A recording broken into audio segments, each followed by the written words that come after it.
Olá, começa agora o Religare Conhecimento e Religião, o papel das comunidades eclesiais de base.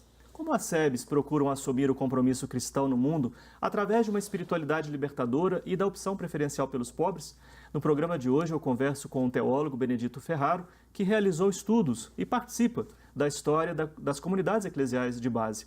Ele também é assessor da equipe nacional das SEBs no Brasil e é professor de teologia na Pontifícia Universidade Católica de Campinas. Seja bem-vindo, Ferraro, um prazer receber você aqui, viu? Eu agradeço, é uma alegria muito grande poder participar e, vamos dizer, refletir sobre esta importante forma de tentar modificar a igreja a partir da base.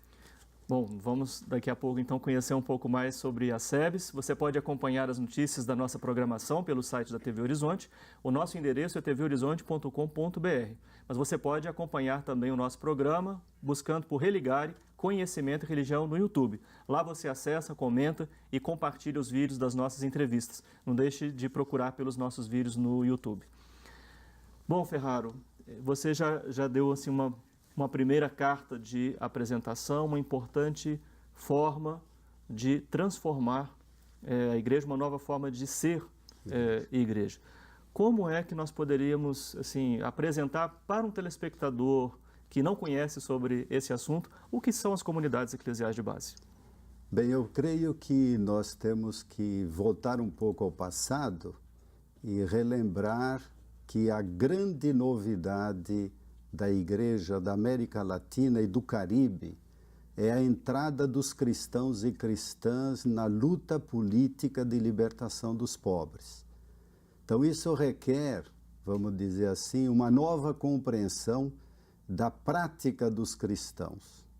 Então, antigamente a gente apresentava-se como cristão cumprindo os 10 mandamentos de Deus e os 5 mandamentos da igreja. Ao passo que essa experiência, de modo especial, um pouco antes do Vaticano II, portanto, 1962 a 1965, Sim. Nós já tínhamos muitas experiências relacionadas com aquilo que a gente chamaria o amaino da terra, né? Que já vinha vindo desde a ação católica, aí por volta de 1930, 1940, mas que se intensificou mais a partir de 1950. E no Brasil, e um pouco pela América Latina, começaram a surgir comunidades de base, eclesiais de base, a partir de necessidades de uma igreja mais ligada ao povo. Então, nós temos experiências no Brasil, a partir de 1957, em Nisa Floresta, no Rio Grande do Norte, depois experiências em Volta Redonda, na Baixada Fluminense, e depois um pouco por toda a realidade brasileira e também na América Latina. Sim. Isto foi, vamos dizer assim, se solidificando e em 1968, depois do concílio. Já depois do concílio, e como que uma recepção criativa do Concílio Vaticano II, em Medellín, 1968, na segunda conferência do Episcopado Latino-Americano, ali se cunhou realmente a expressão comunidade cristã de base, e logo em seguida em Puebla, 1979, nós temos então a expressão comunidades Sim. eclesiais de base. Puebla já foi a terceira conferência. Você citou várias vezes Concílio Vaticano II. Né?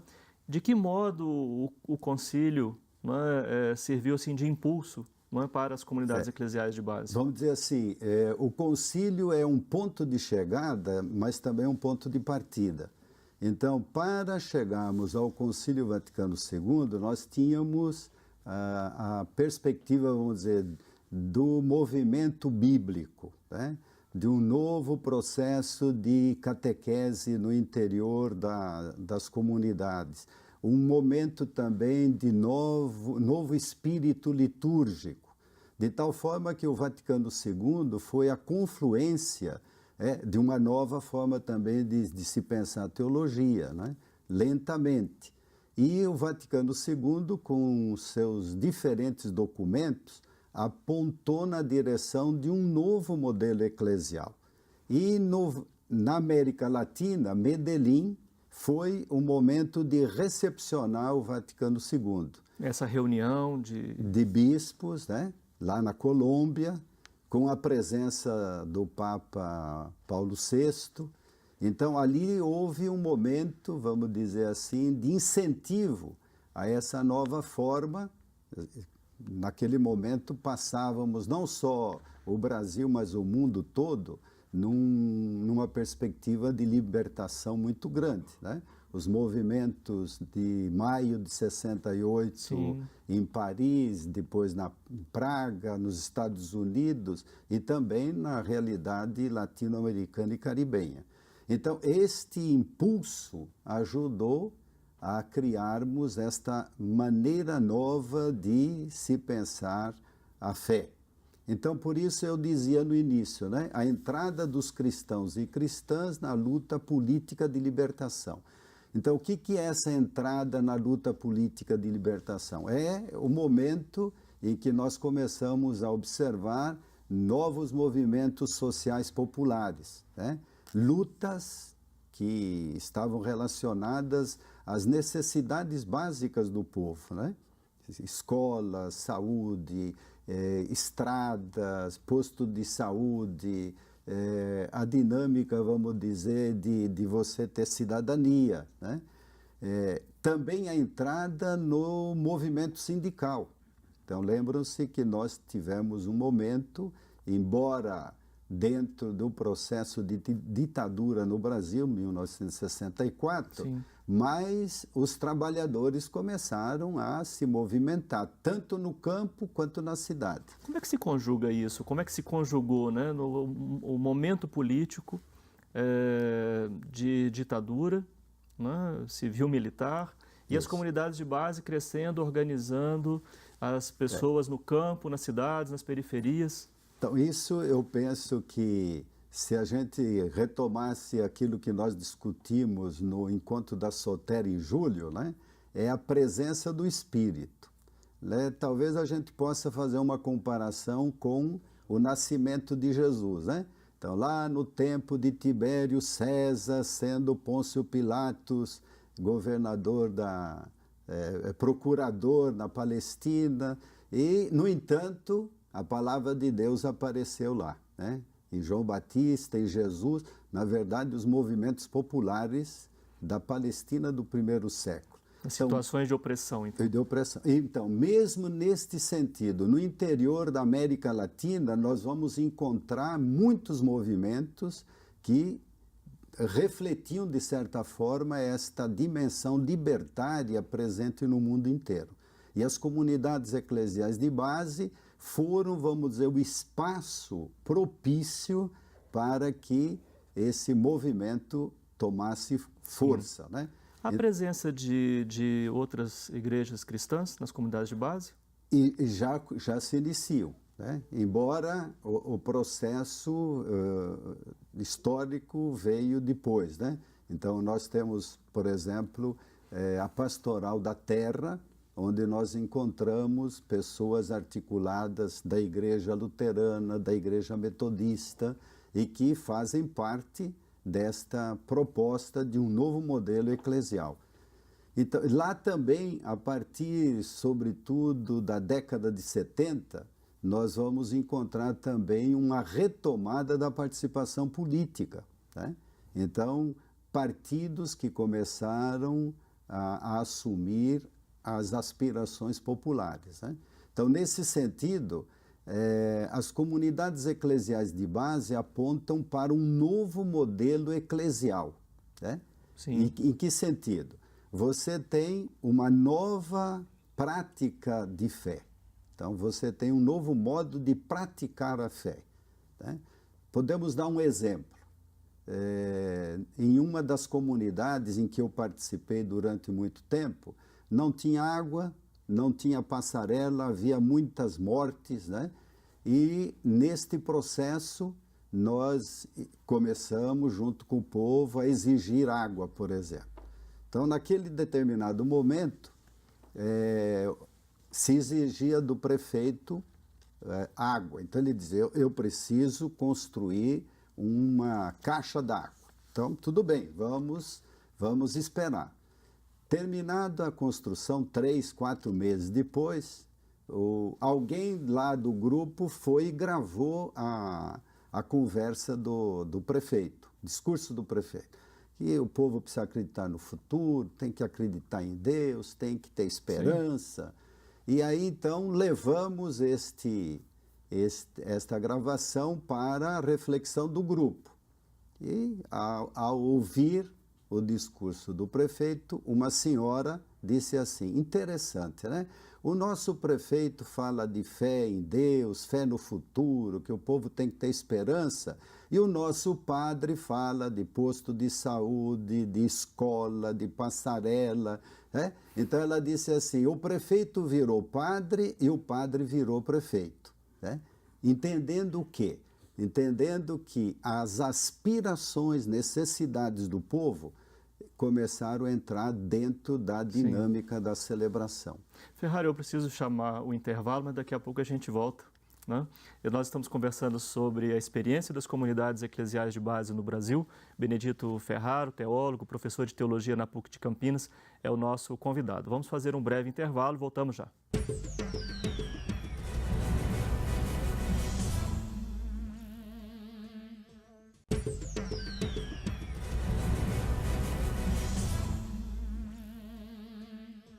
Estamos de volta com Religar e Conhecimento Religião. Hoje eu recebo o teólogo Benedito Ferraro, professor de teologia da PUC Campinas. Bom, nós estávamos falando sobre toda a contextualização, surgimento, primeiros anos das comunidades eclesiais de base, e você terminou o primeiro bloco deixando um exemplo, né? Ali, quando um prefeito falava de Deus e o padre estava lutando pelas lutas sociais, né? O que isso demonstra, né? do modo, não é, de viver a fé, era esse o ponto, então, vamos né? dizer assim, nós temos, a partir desta inserção dos cristãos e cristãs na luta política de libertação dos pobres, então, um novo modo de viver a fé.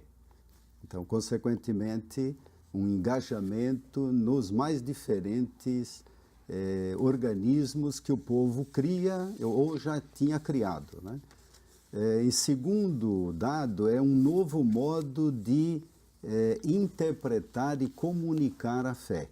Então, nesse sentido, nós vamos observando, como dissemos anteriormente, um novo modo de teologizar, uma nova forma de pensar a fé e, portanto, um novo modo de fazer teologia, que para nós é a teologia da libertação. Eu ia colocar como que é, né, a teologia da libertação como teologia, né, para esse modelo, né? Isso. Então, aí nós temos também, consequentemente, nessa perspectiva, um novo modo de fazer catequese, né? Que é articulando fé e vida, para que as pessoas, então, percebam que a palavra de Deus tem que ter uma relação direta com a vida. Então, portanto, um novo modo de pensar a palavra de Deus, portanto, uma nova exegese, uma nova interpretação da Bíblia, que aí se articula com a leitura das mulheres, portanto, uma leitura de gênero, uma leitura a partir dos irmãos indígenas e afrodescendentes,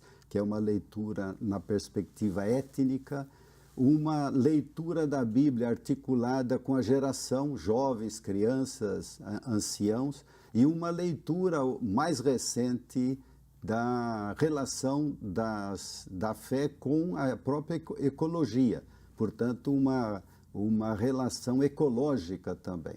Então, vejam, é uma riqueza enorme que a palavra de Deus vai assumindo e repercutindo na vida. E, na perspectiva popular, uma nova forma de cantar. Então, os cantos que dizem algo relacionados à terra, à moradia, à dinâmica da saúde. E aí contribuíram, claro, as campanhas da Fraternidade do Brasil, que muitas vezes levantavam bandeiras que eram necessidades urgentes do povo. Sim. E que passavam por uma reflexão e repercutiu na sociedade. Sim. Isto, então, acarretou também uma nova forma de celebrar a fé. Era a questão que eu ia colocar agora, né? Isso também... marca, né? Sim. Então, por exemplo, a missa dos quilombos, né? A missa da Terra Sem Males, a missa articulada com as lutas, as romarias, né? Romaria da Terra, Romaria dos Trabalhadores. Então, todo esse conjunto dá uma nova forma de se compreender a dinâmica da igreja. Sim, sim. Né? Eu gostaria de saber assim, o seu diagnóstico sobre a situação atual. Porque você foi dizendo, né, bom, ali no final dos anos 50, nós temos as primeiras comunidades, isso vai se consolidando, não é? Isso toma conta do tecido eclesial brasileiro e latino-americano e caribenho, não é? Mas hoje, como é que se encontra, qual é a situação das comunidades de base no Brasil hoje e na América Latina e Carimbo? Eu penso que essa questão é importante porque faz-nos observar como que esta nova forma eclesial vai tomando forma na dinâmica do Brasil e da América Latina. Então, nós temos os encontros que chamamos encontros intereclesiais, né, das comunidades eclesiais de base, que normalmente são chamados por uma diocese que é anfitriã e que convoca todas as dioceses do Brasil. Então, o primeiro encontro intereclesial da SEBS aconteceu em Vitória em 1971, né? Com pouca gente. E desde esta data, nós estamos agora preparando o 14º intereclesial da SEBS, que vai acontecer no ano de 2018 em Londrina, no Paraná, e que, portanto, ajuda a transmitir para todo o Brasil esta nova forma de ser igreja. E articulado com esta realidade, nós temos os encontros latino-americano e caribenho de SEBS. E agora nós estamos preparando o 10º encontro latino-americano e caribenho da SEBS no Paraguai, também para o ano que vem. Né? Sim. Então, que mostra toda a dinâmica, isso, não é? Então vai tema. de certa forma, divulgando, publicizando as experiências que estão sendo efetivadas na base. E, claro, essas experiências acabam se consignando também dentro dos movimentos de igreja.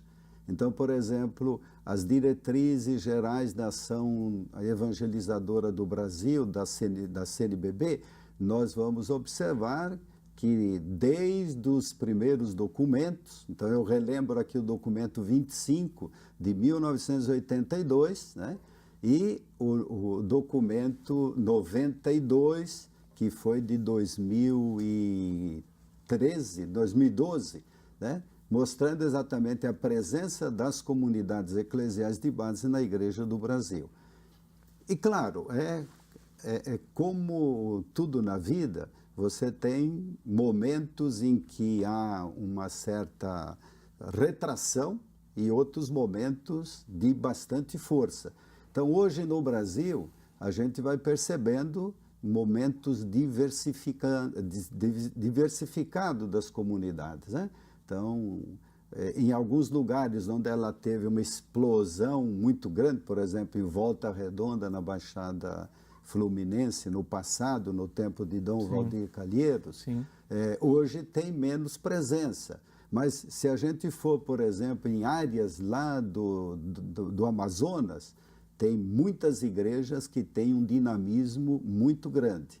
Da mesma forma, em São Paulo, né, na Arquidiocese de São Paulo, na época de Dom Paulo Evaristo Arnes, as comunidades de base eram vibrantes. Não significa que não estejam lá hoje, mas com menos visibilidade, né?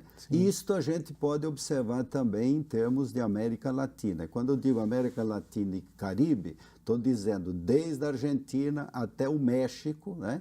Passando pela América Central, Panamá, Nicarágua, Honduras, né? Por exemplo, lá nós tivemos o 9º encontro de SEBS latino-americano em Honduras, né?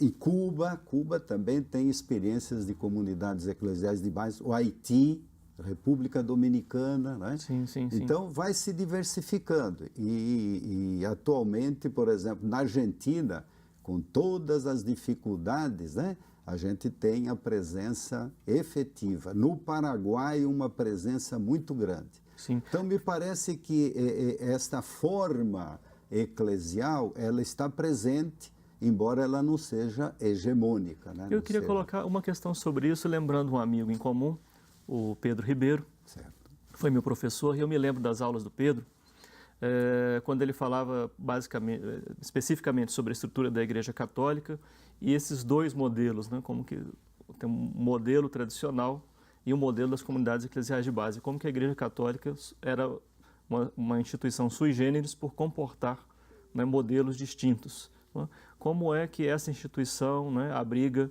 né, comunidades eclesiais de base, o seu modelo tradicional, bom, e outros modelos também, né, que vão aí então, vejam, fazendo parte. Né? Em 1997, nós fomos para o encontro intereclesial lá no Maranhão, em São Luís do Maranhão. E lá se discutiu exatamente isso. Qual a contribuição, por exemplo, da religião do povo, a religiosidade popular para as comunidades eclesiais de base. Então, isso também é muito interessante, né? Porque nós vamos observando experiências que acabam juntando aquilo que é a mística fundamental, né, libertária. Então, um exemplo, lá no interior da Bahia, né, Bom Jesus da Lapa. Então, você tem uma espiritualidade muito grande, articulada com o Bom Jesus da Lapa, mas no decorrer da caminhada da diocese, as comunidades eclesiais de base foram surgindo e acabaram assumindo esta espiritualidade forte, de tal forma que os quilombolas, afrodescendentes, começaram a conquistar o seu direito à terra, demarcação de terra. Né? Há uma experiência concreta na Diocese de Campinas. Né? Nós recebemos, por volta de 1975, muitos paranaenses que vinham com uma religiosidade ainda relacionada com o desagravo ao Sagrado Coração de Jesus. Né? Toda vez que o povo era, vamos dizer, oprimido, eles corriam à igreja para fazer o desagravo ao coração de Jesus, para dizer, bom, Jesus está sendo ofendido nos pobres. E nesse momento as comunidades lá começaram a apresentar também a figura do Jesus Cristo libertador. Então foi muito fácil juntar essas duas místicas e deu ao povo a possibilidade de avançar nas suas reivindicações. Ferrari, eu agradeço muito a sua participação aqui. Há muito ainda o que falar, não é? Mas eu não gostaria de deixar de até dizer para o nosso telespectador que todo o acervo, não é, dos encontros intereclesiais, não é, estão agora aqui na biblioteca da PUC Minas. Não é? Ficou um bom tempo em Brasília e agora está aqui na PUC Minas, não é, documentos que podem ser buscados pelos pesquisadores que se interessam por essa história. E tem um material belíssimo. Enorme. Né? Muito obrigado, até uma próxima. Eu que agradeço. O Religare Conhecimento e Religião é um projeto de extensão do Programa de Pós-Graduação em Ciências da Religião da PUC Minas. Você pode conhecer as nossas atividades e cursos de especialização, de mestrado e doutorado, acessando a página pucminas.br/ppgcr. Religare de hoje fica por aqui. Obrigado à nossa equipe, ao nosso convidado e a você que nos acompanha. Um abraço muito cordial e até a próxima semana com o novo Religare Conhecimento e Religião.